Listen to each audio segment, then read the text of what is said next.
Good morning. Happy Farm Aid. What a beautiful day to celebrate 40 years of Farm Aid, am I right? I am Shorlette Ammons. I am co-executive director of Farm Aid. Good morning. And hello, I am Jennifer Fahy, Farm Aid's co-executive director. Good morning. Can y'all tell we're glad to be here today?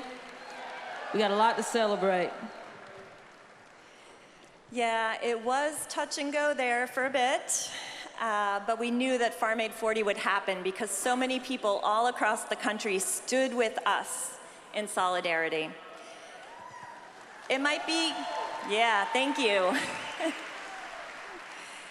It's perhaps cliche to use one of the most well-known quotes from a giant of Minnesota, Senator Paul Wellstone. But since it's our first time here, we're gonna do it. We all do better when we do better, and that's why we're here today. It is it's such a privilege to be on this stage today with Farm Aid founders Willie Nelson, John Mellencamp, Neil Young, and board artists Matthews and Margo Price. Willie, as president, would you like to kick us off with a few words of welcome? Would you like to say something to the crowd? Hey. Welcome to Farm Aid number 40. Thank you for coming out and supporting the small family farmer. And thank all of y'all for being here. It's going to be a good day. Thank you.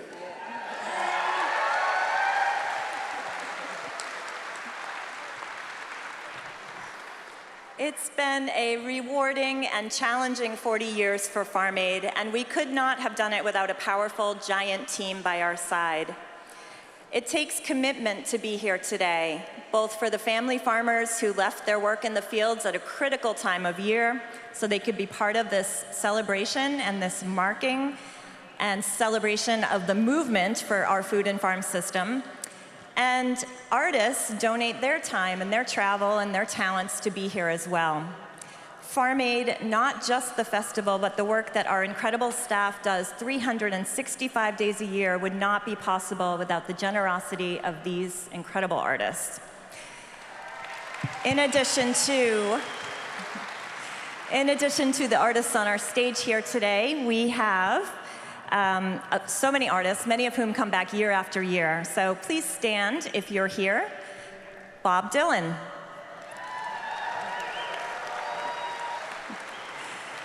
Kenny Chesney. Billy Strings. Nathaniel Rateliff and the Night Sweats.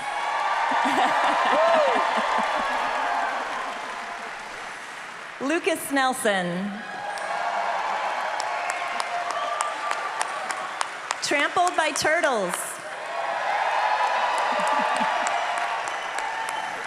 Winona Judd. Steve Earle. Waxahachie. Eric Burton. Jesse Wells. Madeline Edwards. And the Wisdom Indian Dancers. Yes. Thank all y'all. We really appreciate it. And thank you to the University of Minnesota and President Rebecca Cunningham for hosting us for this landmark anniversary. Please stand if you're here. All right. When we looked at where to mark 40 years of activism, Minnesota was our top choice. Thank y'all for having us. 40 years of standing for and with farmers, from our fields to our facilities. 40 years of standing with family farmers and workers. According to the data from the USDA Census of Ag, there are more than 65,000 farms here in Minnesota, more than 25 million acres of farmland. But that's not the only reason Minnesota was perfect timing for this festival. Since the 80s, Minnesota has worked right alongside Farm Aid and farm advocates, modeling rural advocacy, sustainable ag, and forward-thinking policy reform. For example, Farm Advocates program has been providing one-to-one assistance at no cost to Minnesota farmers who face crisis caused by natural disasters or financial problems. Yeah, give it up for them. That's some deep work. You're going to meet one of those advocates today. The Minnesota Department of Ag created the Emerging Farmers Program, a first-of-its-kind initiative to diversify ag and create equitable access to farmland, capital, and programs that support farmers. Give it up for them. This helps out a lot of farmers who traditionally face barriers to education and resources necessary to build profitable agricultural businesses, including women, veterans, people of color, people with disabilities, Native people, and immigrants. But just like farmers across the nation, Minnesota agriculture is grappling with corporate power, a changing climate, inadequate policy protections, and food insecurity. These issues are not new, which is why even though Willie, John, and Neil may have planned it to be a one-time concert back in 1985, Farm Aid has been here for 40 years. As you saw in our opening video, the first Farm Aid concert sparked a national conversation about the farm crisis, rallying artists, farmers, and fans to support family farms in a moment of profound hardship. The event elevated farmers' experiences into mainstream awareness, reaching audiences who might never have heard directly from family farmers. That we are still here demonstrates that lifting the voices of family farmers remains critically important to addressing the ongoing challenges of our food system. We are humbled, but don't take our humility for weakness. I have to say that. We are humbled by what Farm Aid, with our partners every step of the way, has been able to accomplish over these past 40 years. We did this together, y'all. We did this together. Farmers, artists, fans, donors, all the people who care about family farm ag. Let's talk about what your support achieved. Since 1985, Farm Aid has operated the 1-800-FARM-AID hotline, providing an understanding ear and connecting farmers to financial, legal, and emotional support in English, and more recently also in Spanish. Farm Aid's advocacy alongside farmers and allied organizations helped secure victories like the Agricultural Credit Act of 1987, y'all remember that one, which restructured farm debt and saved many family farms from foreclosure. We have supported efforts that led to the Organic Foods Production Act of 1990, creating a national organic certification program, helping pave the way for growth of the organic food market in the United States. And I have to add, most recently, Farm Aid stood alongside workers, a part of our DNA, to ensure that their dignity and respect is maintained, something they deeply, deeply deserve. Uplifting farmer-worker solidarity. And during that fight, during that time, we've raised $87 million in support of Farm Aid's work and the work of grassroots farm organizations across this country. Following Willie's example, Farm Aid uses our stage to support farmer-led campaigns and spotlight farmers' policy priorities. Farm Aid amplifies the voices of farmers in legislative conversations, including the Farm Bill, but also way beyond. With your support, Farm Aid will continue to be strong for family farmers, connecting them here in Minnesota, across the Midwest, and across the country.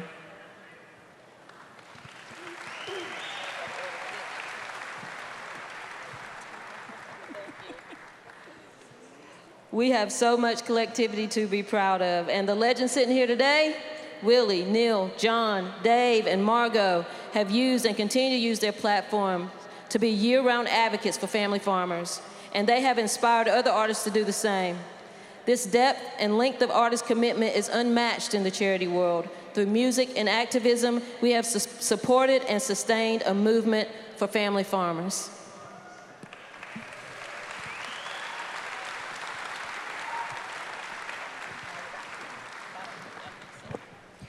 Willie says as long as there's family farmers, Farm Aid will support them. That brings us to our favorite part of this press event, hearing from family farmers themselves. We've met farmers from all over Minnesota over these past few months who are doing amazing work. They are leading the way in creating a more democratic and equitable farm and food system. The first group of farmers you're going to meet today understood from the beginning that odds were stacked against them. Yet with perseverance and the help of community, they discovered their ability to forge a new path, one that allowed them to take part in shaping a food system that benefits both people who eat and people who grow. Take a look. On October 24th, 1984, our bank failed. If you owed, at that time, $5,000 or more in secured agricultural debt, the lender, before they could start any legal remedies, had to offer mediation. We had no idea what to do. We talked with the local extension agent, and he suggested that we visit with a woman named Lou Ann Kling. And in the end, we were very fortunate that we successfully came to an agreement, and here we are today. After our mediation, Brian and I talked and said, you know, there are other people who are in trouble. This was the crisis of the 80s. I called Lou Ann and said, I'm wondering if I can help other people. And she said they were looking for farm advocates, and we made a decision that if they offered me a contract, I would do it for 2 years. I've been doing this for 39 years. And quite frankly, the farm crisis never ended. There is always someone who needs help. I specialize in heirloom vegetables, fruit, herbs, and I grow a lot of seed. I was growing the produce, I was hosting tours, camping, the farm shop, all these different diversified income streams on the farm. I got a letter in the mail one day from the county saying, we see you have a tiny house. You can't have that. We see you're selling your beeswax lip balms in your farm shop, and you can't do that without proper licensing. And you can't have campers on the farm. So I went down to the county office and I said, I got this letter. What can we do? Because I need to live on my farm. He's like, I got it. You're going to become a campground. I'm going to become a campground. I'm a farm. Like, I farm. So I left there with like one way forward. Like, if I didn't get this permit, I couldn't live here. I started off by going to my township meeting, standing room only, basically. I walked in and everyone just kind of stared at me. And I was like, wow, this is going to be the fight of my life. I got a call from Flag and they got me an attorney who then went with me to my meetings, handled all the paperwork. Here's this like young person who's like chasing after their dreams, and they were like being discriminated against and because they're different. So after 4 months of like wondering what is going to happen, they gave me a conditional use permit, a CUP with like 19 different conditions in which I can exist on this property. And if I break one of them at any point, the entire permit is void. After I was approved and I got the permit, I went public with what happened. I got like emails from young farmers from all over the country, like telling me their story of how they were alienated in a community they invested in. We need to teach people to speak up and say, something isn't right here, or I need help.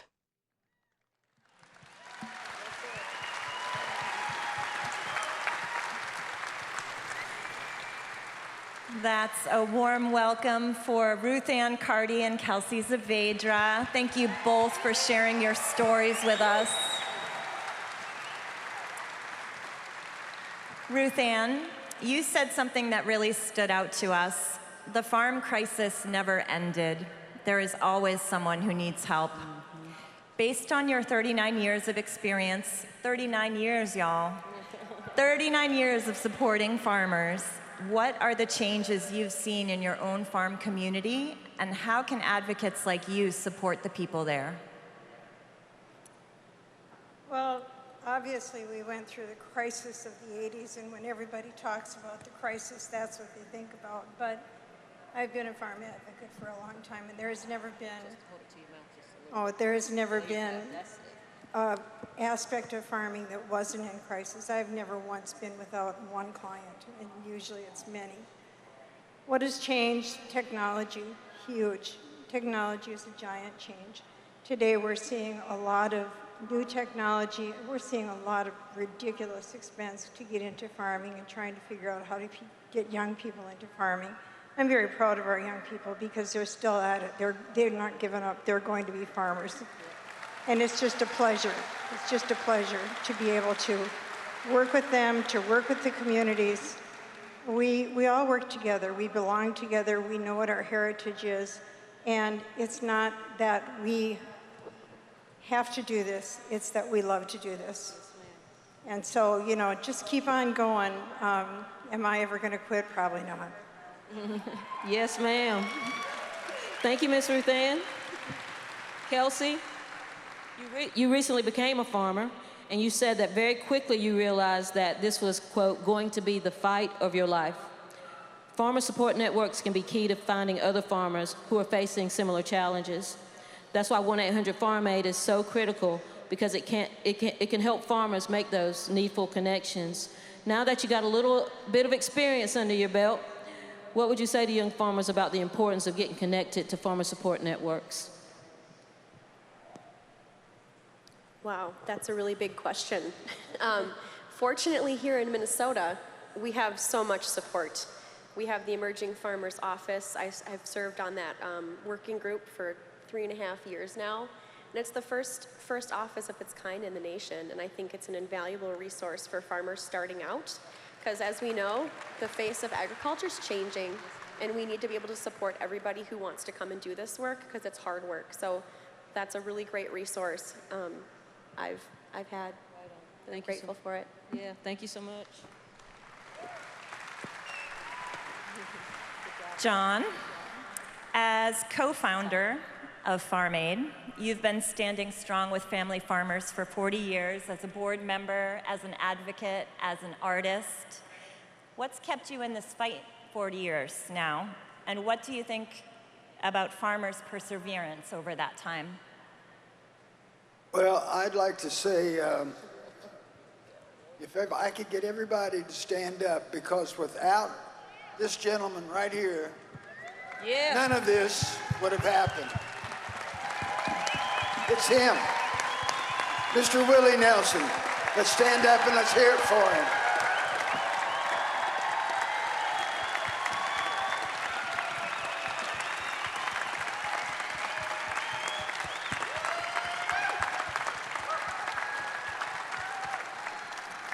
And I have to tell you, I'm kind of amazed that Neil Young and I and Dave, we were kids when we started this thing.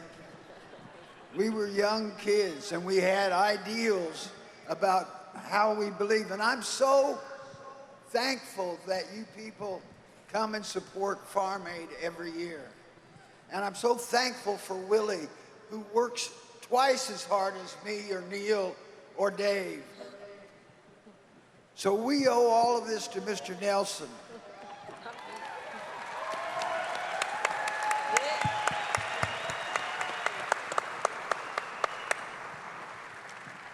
All 8,800,000, doesn't matter how much money we've raised, we wouldn't have raised a fucking dime if it wasn't for him.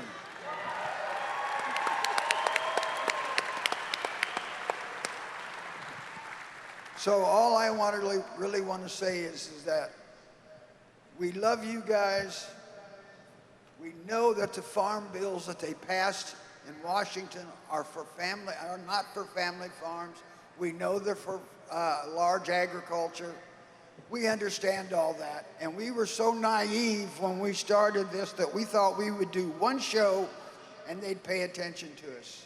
Willie and I went to Washington in front of the Senate subcommittee on farming when this first started, and Willie talked and I talked, and some fucking senator stood up and looked at it and goes, "Where's your guys' guitars?" And I looked at Willie and I said, "Let's get the hell out of here." And me and him stood up and left.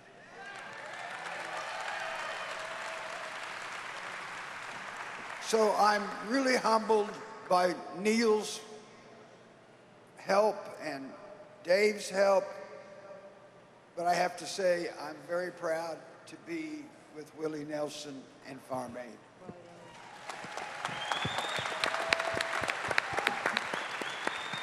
Thank you, John, and thank you, Margo, for being a part of that as well. We know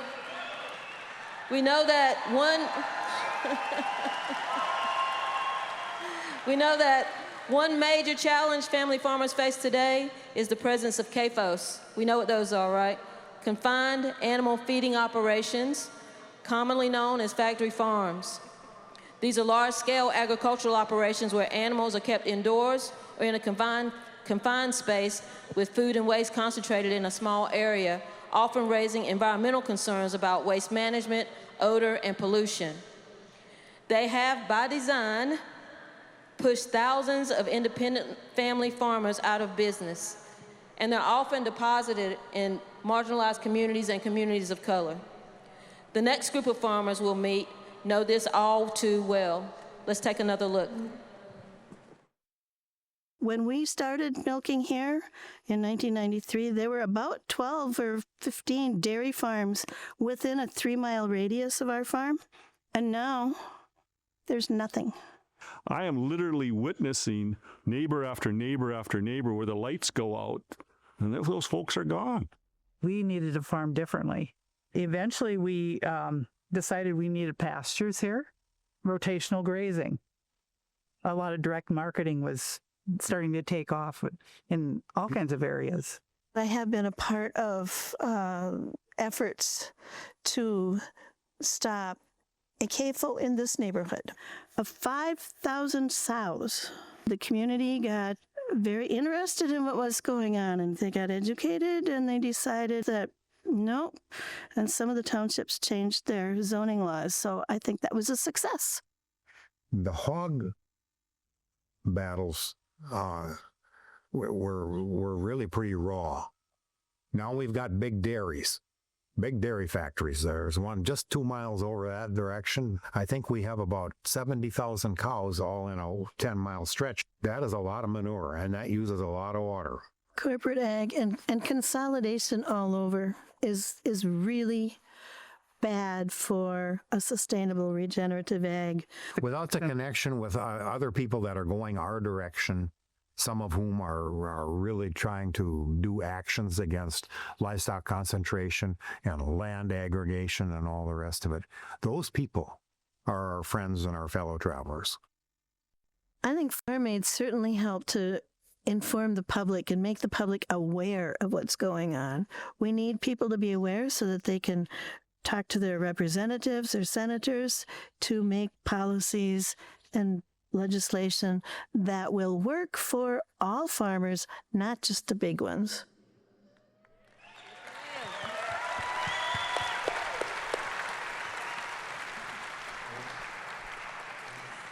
Stopping the growth of factory farms and making sure alternative ways of raising livestock can thrive is central to Farm Aid's mission. That's why we are so grateful for people like Bonnie and Vance Haugen and Jim and Leanne VanDerPol. Bonnie, can you tell us why it's so important to make sure that you and your neighbors could keep CAFOs out of your community?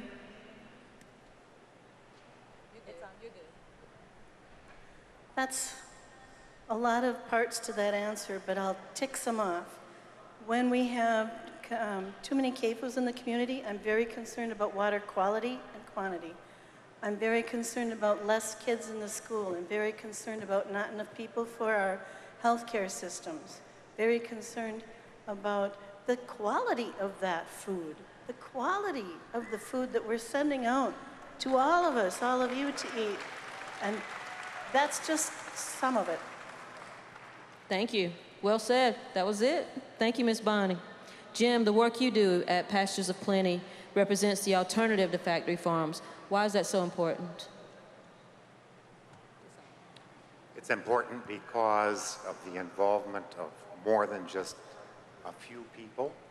It's a way we can go forward doing the work we need to do to produce food for ourselves as a large number of people, actually.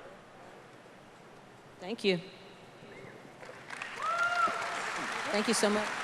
I think Bonnie has something else you want to share with us. Is that right? Yes, I had a daydream a couple weeks ago, and this is where it is. I've been really, really excited about this one. I believe farming is everybody's bread, butter, and water. What we do on our farm affects the water quality and quantity, as well as food for everyone. Thank you, not only for your time and effort on this amazing concert, which brings good help to farmers like me, us. Thank you for your songs. We are encouraged by, well, we pull calves, ride in the tractor doing field work, move our livestock to a new grazing paddock, or driving in our town clothes to another farm meeting. Your voices and words have inspired, calmed, and reminded me that I'm not alone. I am rejuvenated by your dreams, music, and thoughts. Thank you, Bonnie. Thank you. No.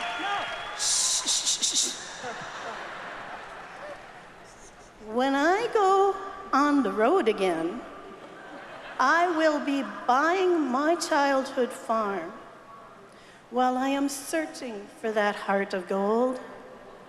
You say, don't drink the water. I am devastated. Don't drink the water because I am devastated to see the rain on the scarecrow. And to bring it home, we know these times, they're a-changing. Thank you, Bonnie.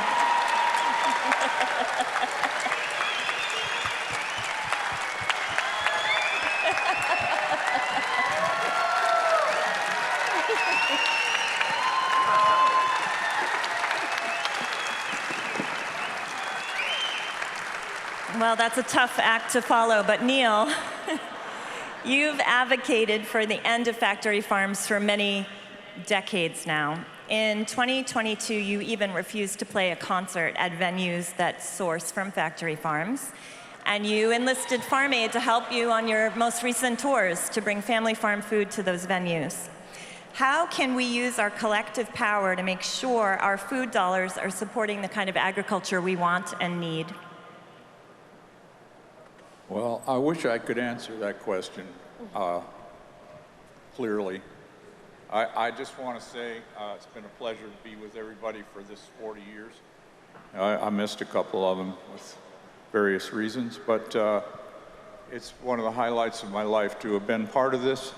That said, there's one thing that really strikes me about this day, and that I would like to say is that we need money, okay, so that we can give it to the farmers, so we can support the farmers.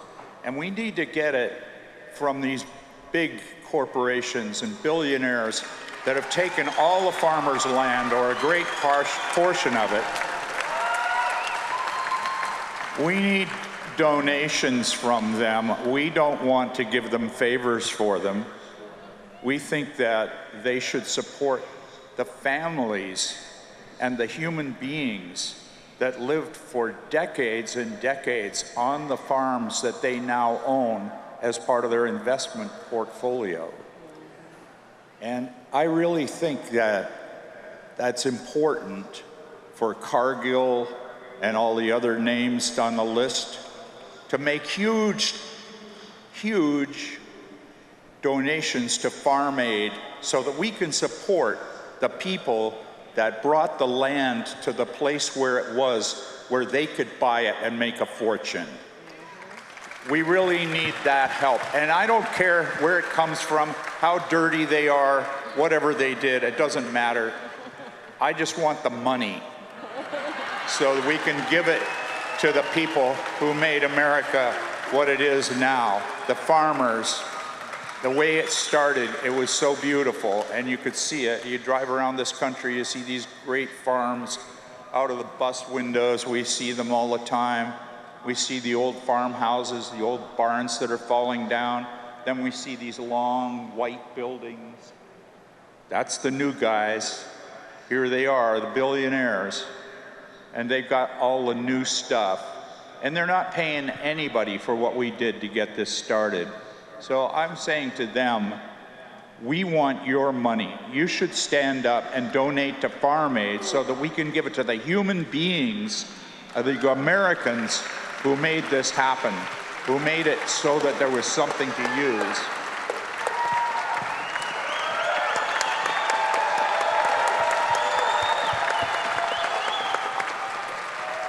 That's really all I think about when I think about Farm Aid. I know you all have the details, and everybody has ideas, and it's great to hear them, and they're fantastic. But we need your money.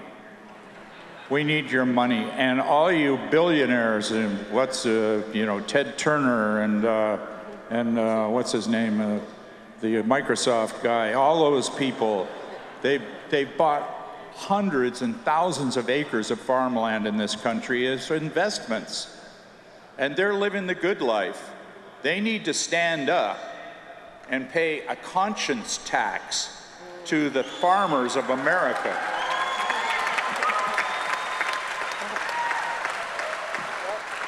I wish I had something else to say that would be a brighter thing.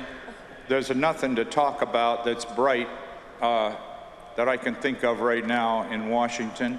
But we really could use the help from Washington, from wherever it comes from. I don't care, so long as when we get the money, we don't owe them anything. I just want the money. That's my message. Money for farmers. Thank you. Yeah.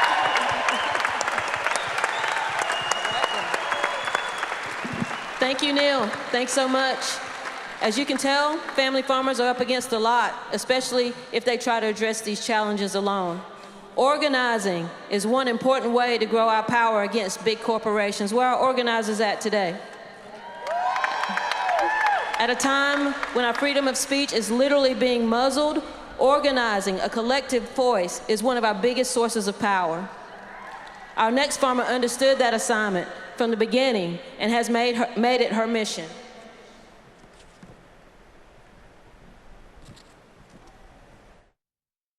I found some land up in Sturgeon Lake, Minnesota, and started my first operation of organic hogs, chickens, goats, and a CSA. It started out really well, and I learned why some farmers don't make it. When we tried to go to our local office to get support, they didn't really understand our business plan because we weren't row cropping hundreds of acres of a monocrop. When the agent came out and met me, she was shocked at me. And she did repeatedly ask, "What brought you here? Why are you here? And what makes you think you can do this?" The first problem was I was a woman, and she kept asking me, "Where's your male applicant?" And she did admit that she's never seen a black farmer before in this part of the state. And I thought, wow, isn't that cool? Like, yeah, this is a new thing. And she was like, no, this isn't cool. Every single program that I thought that I was eligible for to be able to get farming help from this person, they denied. I decided that I was going to do something about it, and I filed a complaint, and it ended up that there was a settlement. We started putting the story out and talking more about Black farmers and organizing us so that we can platform our issues and start to talk together about how we might want to solve those. Cooperatives have kept farmers alive in a lot of ways. We share resources. We also share training and technical assistance because farming has changed a lot over the generations. We started the 40-acre co-op. It specialized in hemp because we were trying to get to the economics of farming. And the reason why the 40-acre co-op and the Black Farmers Association came together was so that we could support more Black farmers, help more people get on the land and stay on the land, and connect them to the resources that they need, or find a way to provide them ourselves like we have been doing.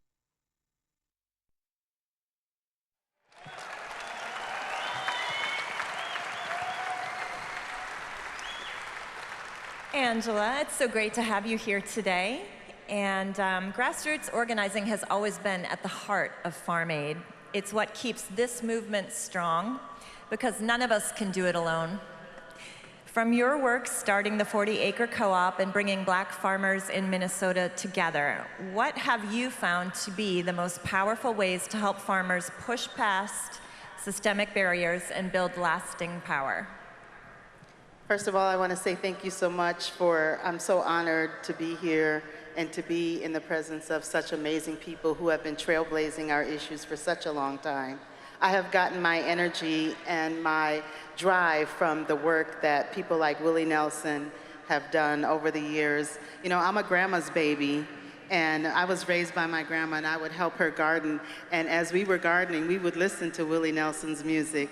And people would laugh at her because she was a country gal all the time listening to country music while everybody else was listening to different kinds of music.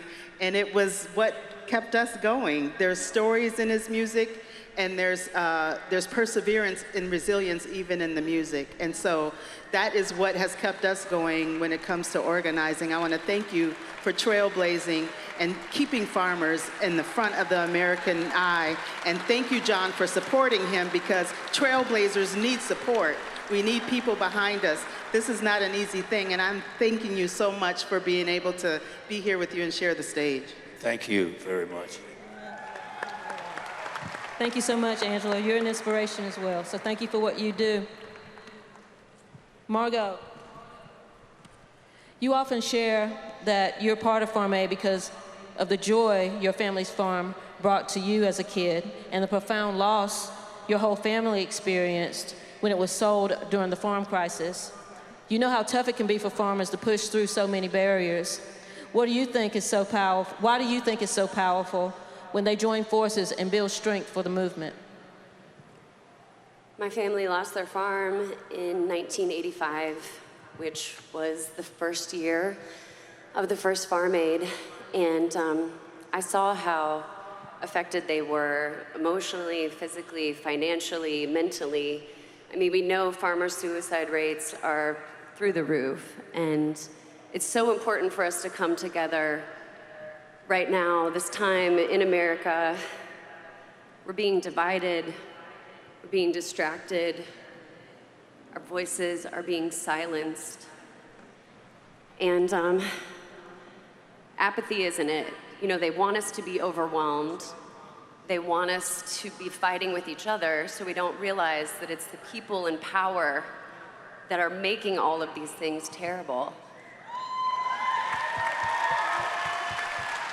We have to use our voice while we still have it. You know, I think shared struggle builds solidarity, and hope is an act of resistance. So keep fighting. Yeah. Thank you so much.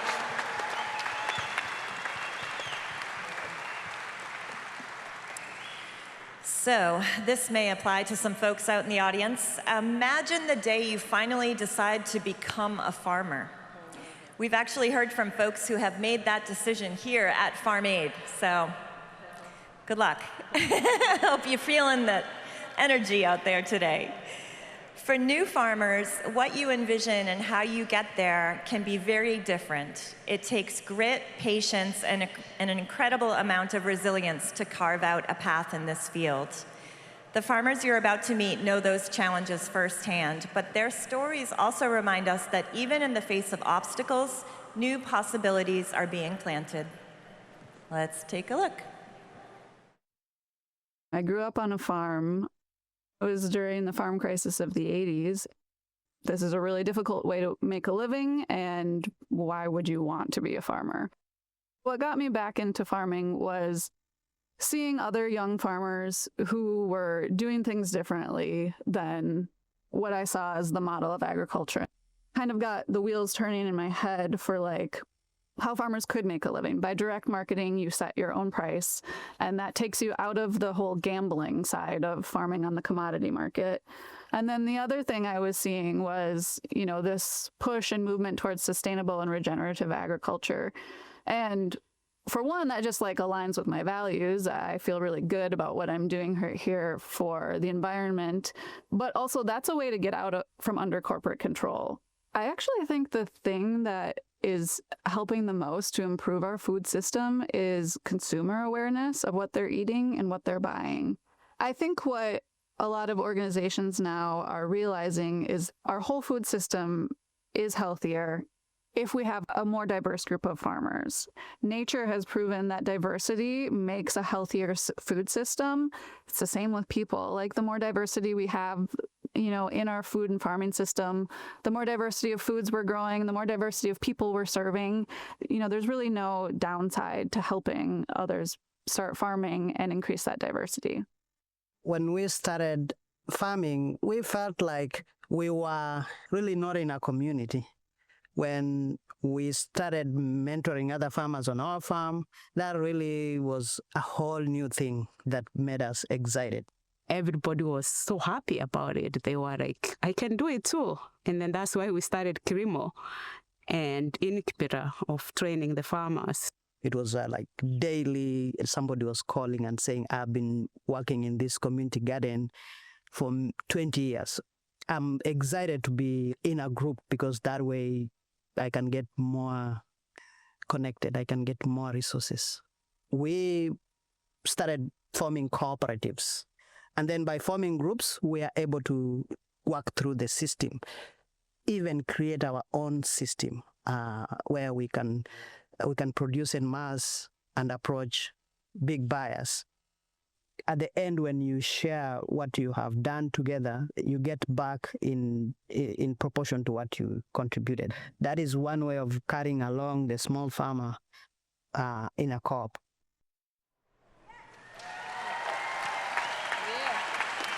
Thank both of y'all for being here today. Hannah, we're seeing a real diversity of new farmers coming on the land or back to the land, and they're reimagining what's possible in agriculture. Thank you for what you do.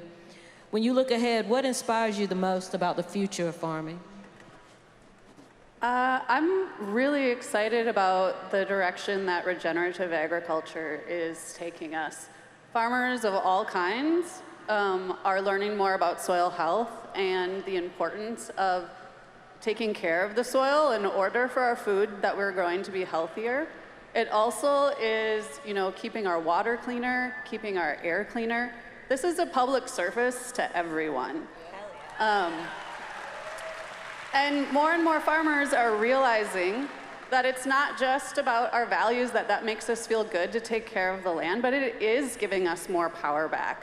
We're not having to spend so much money with corporations. We're not at the beck and call and at the prices that they're willing to give us when we can do things on our own and keep our land healthy without their inputs. So regenerative agriculture and soil health is really what excites me the most. And I see more and more a diversity of new farmers who are getting into agriculture because they are learning about regenerative agriculture. Thank you so much.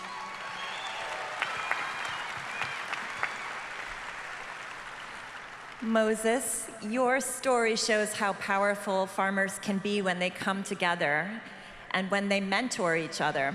What motivated you to take on that mentorship role? I grew up on a farm. I always saw people working together. And after buying a farm here, like I said, it felt like we were just on our own, struggling on our own. We could not, share those real experiences. So the turn of the pandemic, that was when we had all these other people who are doing community gardens join us. And we were just like, you cannot live in our house, because we share the land. And it just felt like a community. It felt like there was power. As an immigrant, I always feel like I might wake up tomorrow and I'm not farming, So being in a network is a way to feel stable, to feel like you're talking to somebody. And I believe it's in everybody that we are connected to land, and we find peace with the land. When we talk to the land, we cultivate the land. Well said. Thank you so much. Dave, in your 24 years on the board, you've had a chance to connect with all kinds of farmers. As we honor 40 years of Farm Aid today, what message would you share for the future of agriculture and the future of this movement?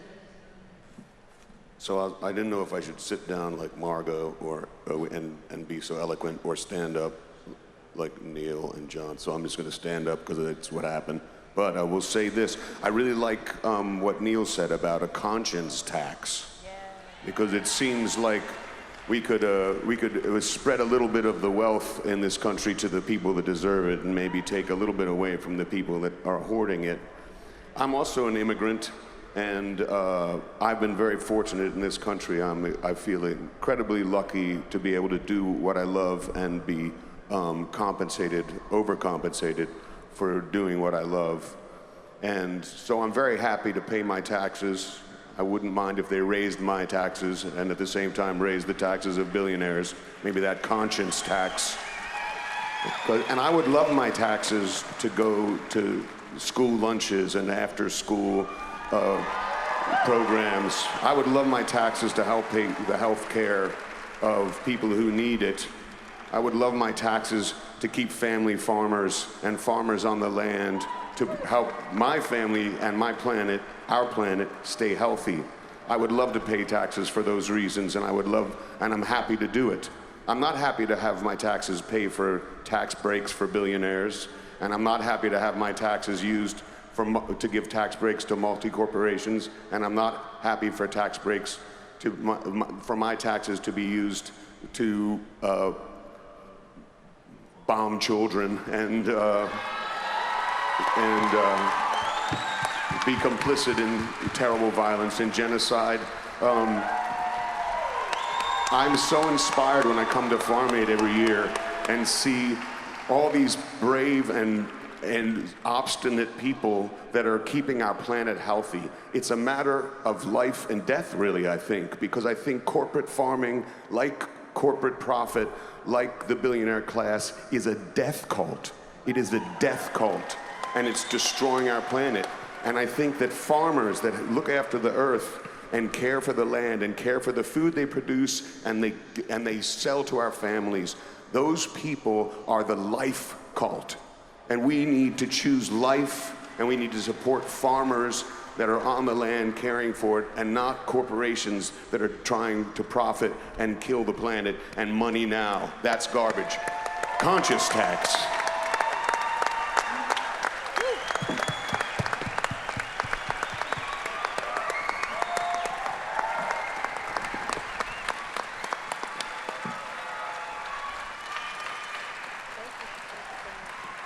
Okay, the caravan to Capitol Hill starts tomorrow morning to go present a new bill for a conscience tax.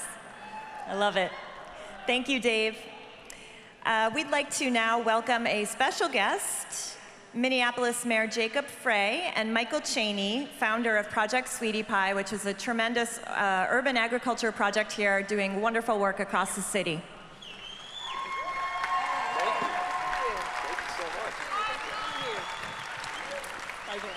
The mayor's,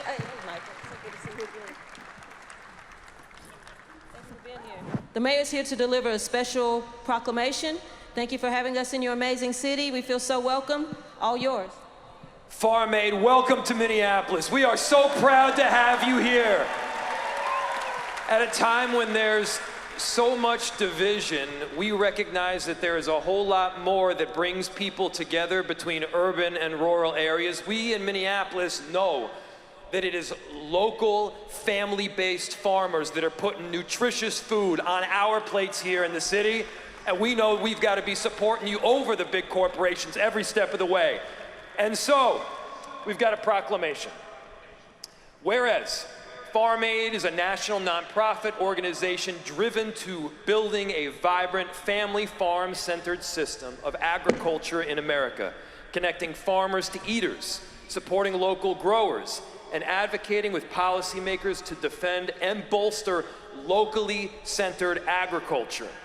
And whereas Minneapolis is home to a vibrant local food culture supported by several urban agricultural organizations, including Project Sweetie Pie, a North Minneapolis nonprofit that since 2011 has worked with individuals, that's right, and partnered with organizations to achieve justice in the environment, food, climate, and economics.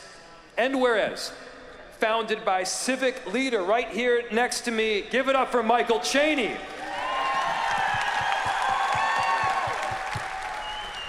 Project Sweetie Pie has done that important work of cultivating both food and community every step of the way. And whereas, in alignment with its mission to support fresh, locally grown food, Farm Aid has selected Project Sweetie Pie as a partner to support and expand the Minneapolis nonprofit's efforts to energize our community and agricultural efforts. And whereas, the city of Minneapolis, we are celebrating the arrival of Farm Aid 40 to our city, an all-day event festival of music and family farmers featuring a dynamic, incredibly dynamic lineup of amazing artists who have contributed so greatly to our country. Now, therefore, I, Jacob Frey, Mayor of the City of Minneapolis, do hereby proclaim September 20th, 2025 as Farm Aid Day in the City of Minneapolis. Thank you, Farm Aid. Thank you to the legends. We're honored to have you. Thank you, Shorlette.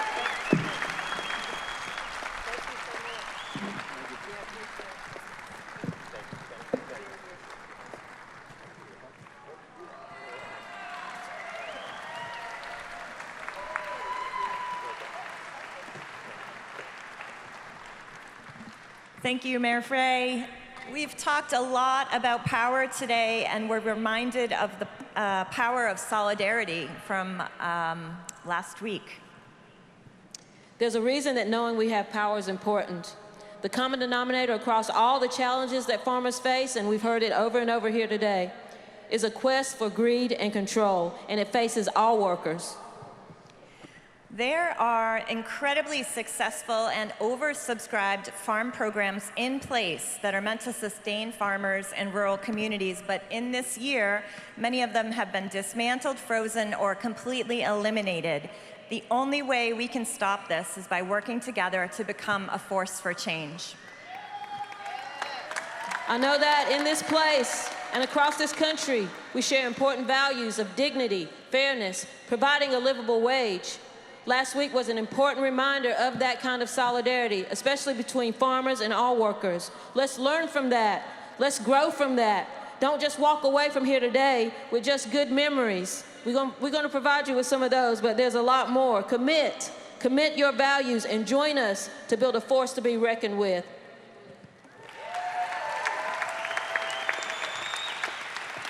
Farm Aid is clearly in this for the long haul. Willie, John, and Neil have made sure of that. And together we've achieved a lot of good change over 40 years. With the help of dedicated, courageous partners on the ground and the communities they serve, let's build on our alliance to make it something powerful that can beat back corporate greed and allow all of us to benefit from a real and lasting family farm-driven system of agriculture, something we need more than ever right now. And it may seem impossible, but we come from a movement, from a people that makes the impossible doable every single day. What a powerful movement we're a part of. Start with small actions that make a big impact, and that can start today. Go meet the farmers and others who will be in the Homegrown Village this afternoon. Shout out to Good Food. Try their homegrown food at Homegrown Concessions. Then allow the spirit of Farm Aid to move with you back home to your home places in your own communities. On behalf of the Farm Aid Board here to my left, as well as Mark Rothbaum and Annie Nelson on the side stage here, and Lana Nelson somewhere in the crowd, on behalf of the Farm Aid staff who are working so hard all around Give this it up building. for the staff. Yeah, yeah. And hundreds of other dedicated people who take the time and make this festival what it is. Thank you so much for being here. Y'all have a dope day. Happy Farm Aid 40.